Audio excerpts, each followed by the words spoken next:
출애굽기 1장 1절에서부터 22절까지 다 함께 읽겠습니다. 야곱과 함께 각각 자기 가족을 데리고 애굽에 이른 이스라엘 아들들의 이름은 이러하니 르우벤과 시므온과 레위와 유다와 이사갈과 스불론과 베냐민과 단과 납달리와 갓과 아세리요.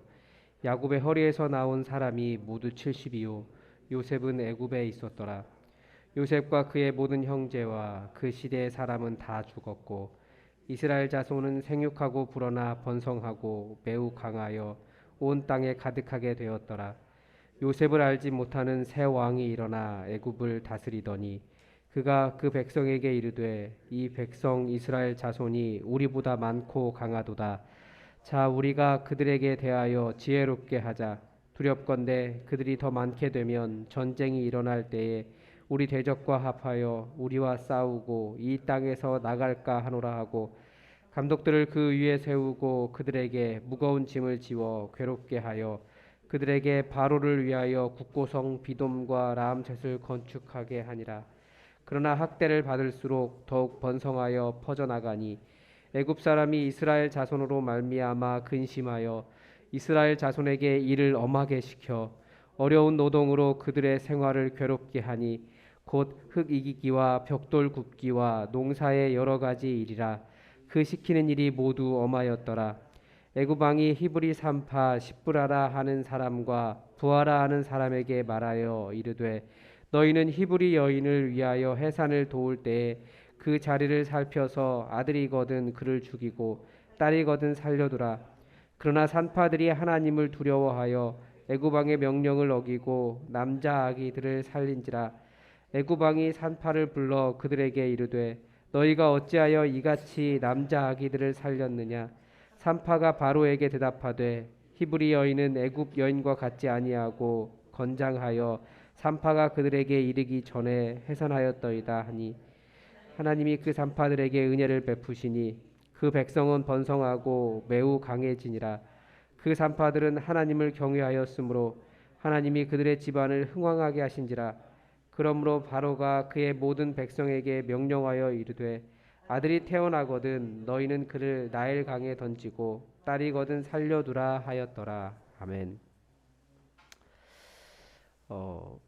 오늘 본문을 보면 참 이스라엘이라고 하는 나라가 그렇게 지금처럼 그렇게 강대국은 아니었던 것 같습니다. 실제로 우리가 잘 몰라서 그런데 불과 1946년인가요? 8년인가요? 그때까지만 해도 나라도 땅도 없었던 아주 연약한 그런 나라였고 그리고 정말 전 세계에 흩어져서 아무런 힘도 내지 못하던 그런 나라였습니다. 지금 본문을 보면 더욱더 그 나라의 시작이 그 민족의 시작이 훨씬 더 미약하고 많은 위기에 있었다라고 하는 것을 본문에서 볼 수 있습니다. 그런데 은혜는 바로 그런 거죠. 하나님은 그런 약자의 하나님이 되셔서 그들을 선택하셨다라는 겁니다. 그래서 하나님은 항상 약자의 편에 계신다라고 하는 것을 다시금 느낄 수 있는 그런 본문입니다. 먼저 창세기를 이어서 가고 있습니다. 그래서 이스라엘의 아들들의 이름은 이러하다라고 해서 창세기 마지막에 요셉을 통해서 애굽으로 이주한 이스라엘 자손들, 그러니까 야곱의 자손들을 모두 이야기하고 있습니다. 그래서 창세기는 이스라엘 민족이 아브라함부터 시작한 그 아브라함의 자손들이 이제 그 애굽으로 건너가는 장면으로 마지막으로 끝납니다. 애굽으로 왜 갔겠습니까?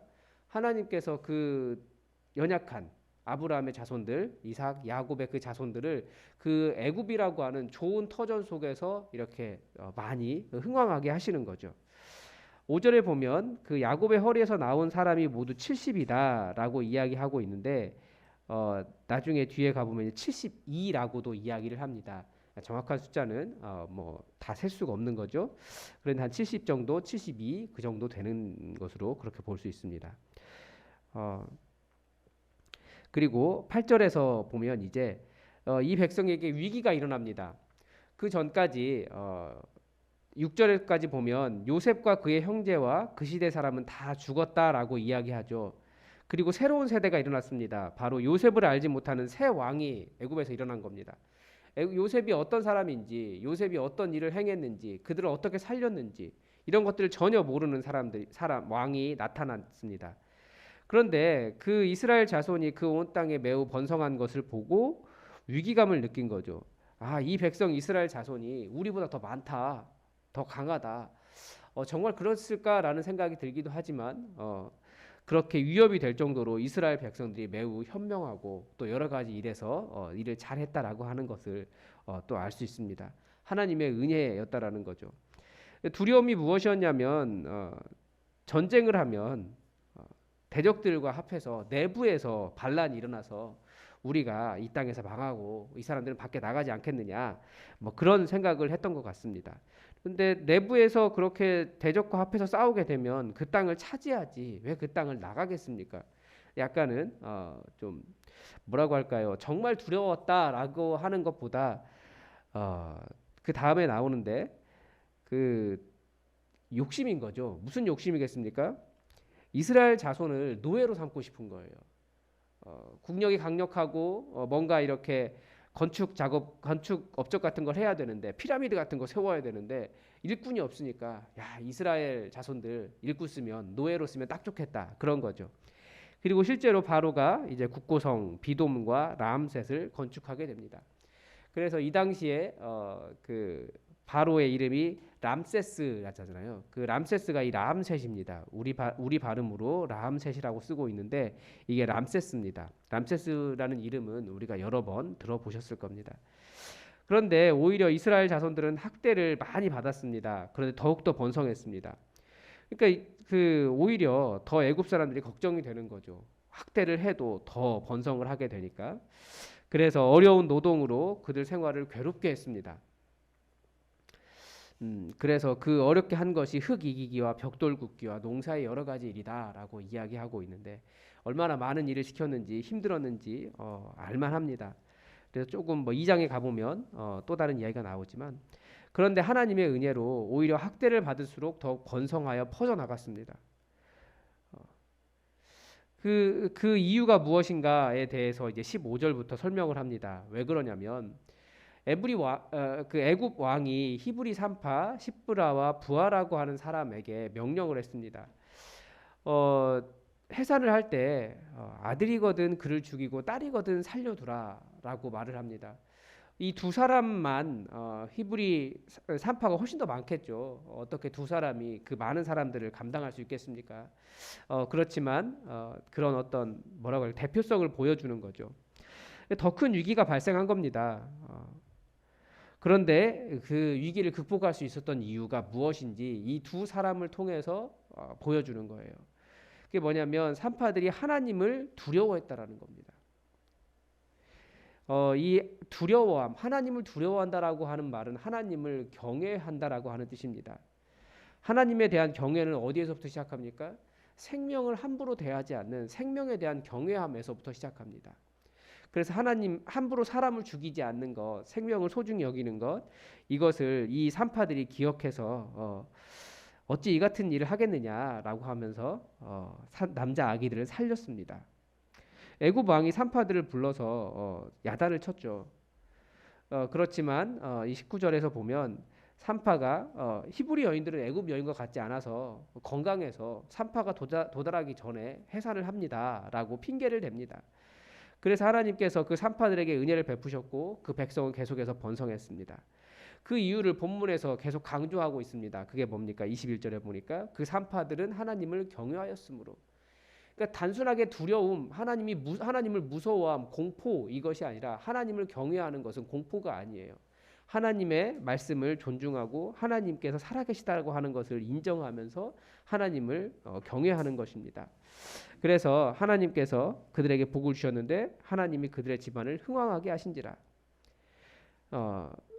그러니까 하나님을 경외함은 어떻게 드러나는가? 이 생명의 소중함, 생명을 사랑하는 일에서 시작한다라고 하는 것을 볼 수 있습니다.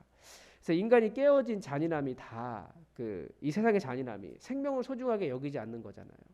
근데 그 부분에 대해서 하나님께서 생명 경외함을 가르쳐 주셨습니다. 그런데 여기서 계속 하나님을 경외함을 강조하고 있는데 이스라엘 자손들이 번성한 이유도 그리고 이 산파들이 번성한 이유도 그 집안이 흥왕하게 된 이유도 하나님을 경외한 것에서 시작하고 있다라고 해서 출애굽기 1장은 하나님을 그 위기를 이기는 방법, 그 위기 속에서도 하나님께서 흥왕하게 하시는 방법, 그것으로 하나님을 경외하는 것이다라고 가르쳐 주고 있습니다. 그런데 이번에는 더더 큰 위기가 등장합니다. 그게 뭡니까? 22절입니다.